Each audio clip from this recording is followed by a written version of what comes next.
Because of the deep Christian and occult nature of the Tula organization, which meant something like the Society for Research on Atlantis, its members searched in all ancient prophecies for when the Dark Age would come to an end.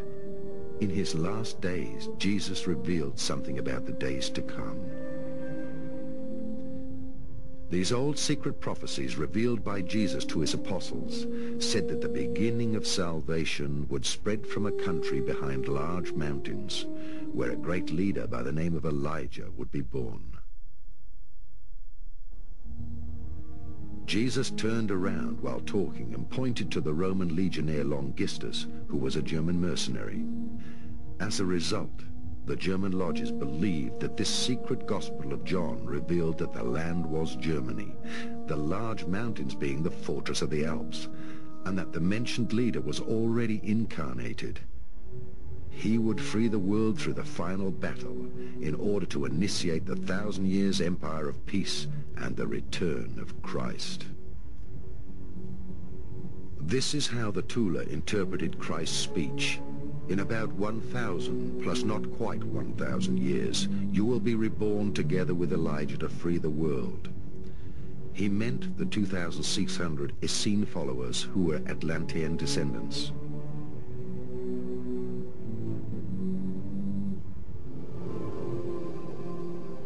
The actual prophecy was that light workers who had taken on his work would be reborn in approximately 2,000 years, together with Elijah, who at the time of Christ was John the Baptist, in order to herald the imminent return of Christ and of life itself, and to announce the end times. In this secret revelation, it was mentioned that the power would be taken out of the hands of the Hebrew Brotherhood. Jesus meant that the spiritual power would be given to another country. The German Tula Society still identified itself with the role of world savior, which could free the world of evil.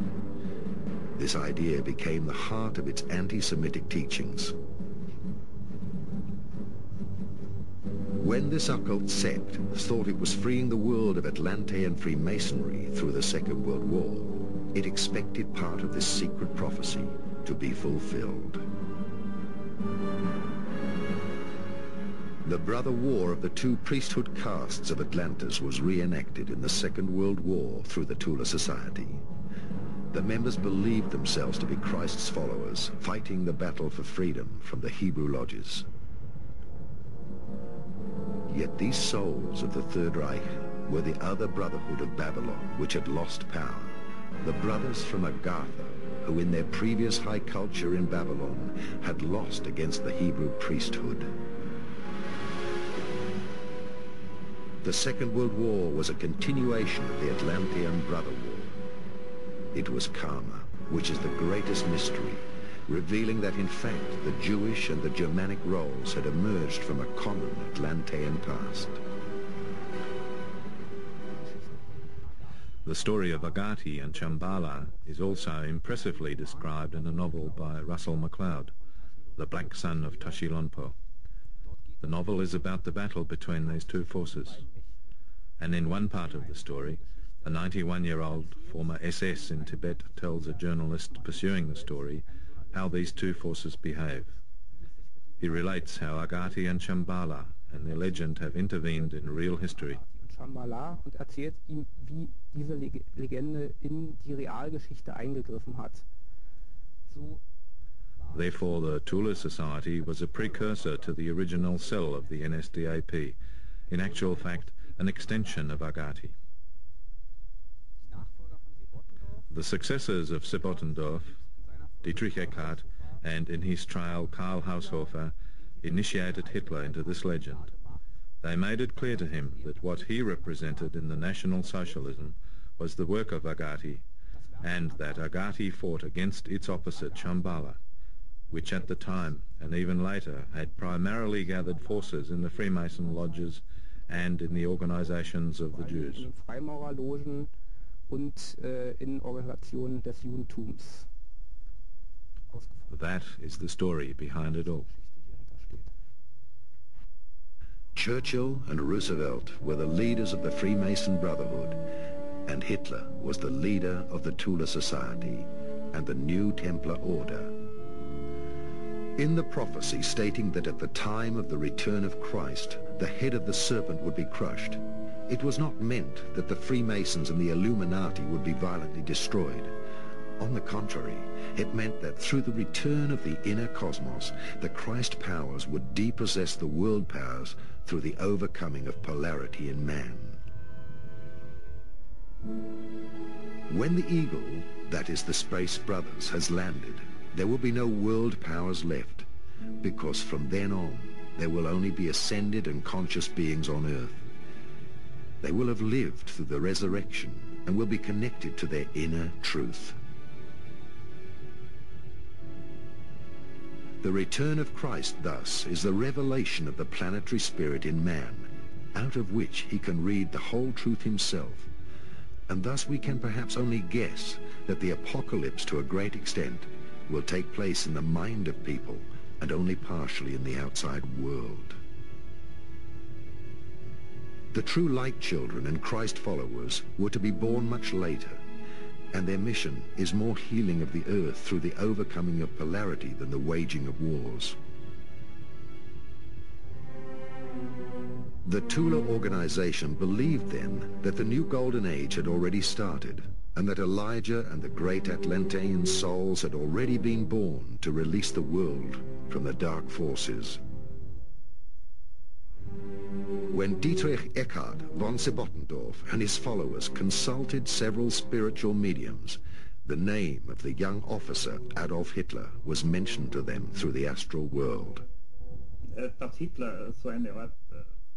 The fact that Hitler was to be a kind of Messiah who would free the world from the Jews and from the dark forces is indisputably the direct experience in National Socialism. He himself surely also had this experience of being the chosen one. He repeatedly spoke of providence, by which he was guided. At the end, he was not happy with providence, and he said that providence could not take responsibility towards the German nation of Germany losing the war. This is indeed a strange thing, but before that, he undoubtedly felt called upon, that is, chosen by providence, to play a fundamental role in the world history and to free the world from the Jews and thus from the lower human beings. Dietrich Eckart was somebody who had a strongly anti-materialistic disposition. Actually, he drew his worldview from the spiritual. He was influenced by Schopenhauer and by a medieval mystic by the name of Angelus Elysius, who lived in the 13th and 14th century. He was inclined towards spirituality in literature and in his own experiences. He rejected materialism. He saw the people who were gaining influence in Germany and those in power as symbols for materialism. On the one hand, they were the Marxists, and on the other, of course, the liberal bourgeois and the capitalists. Und auf der anderen Seite natürlich die bürgerlich-liberalen und der Kapitalismus.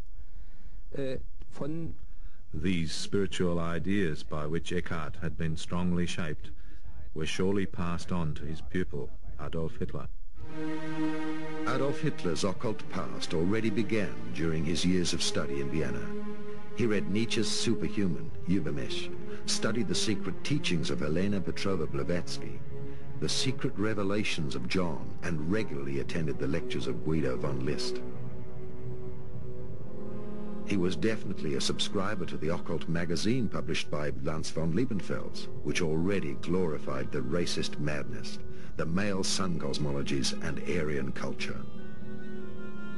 He found the climax of his spiritual ego in the legends of the Nibelungen sagas. In Vienna, his desire already took shape to release the world from dark forces as the Germanic Messiah.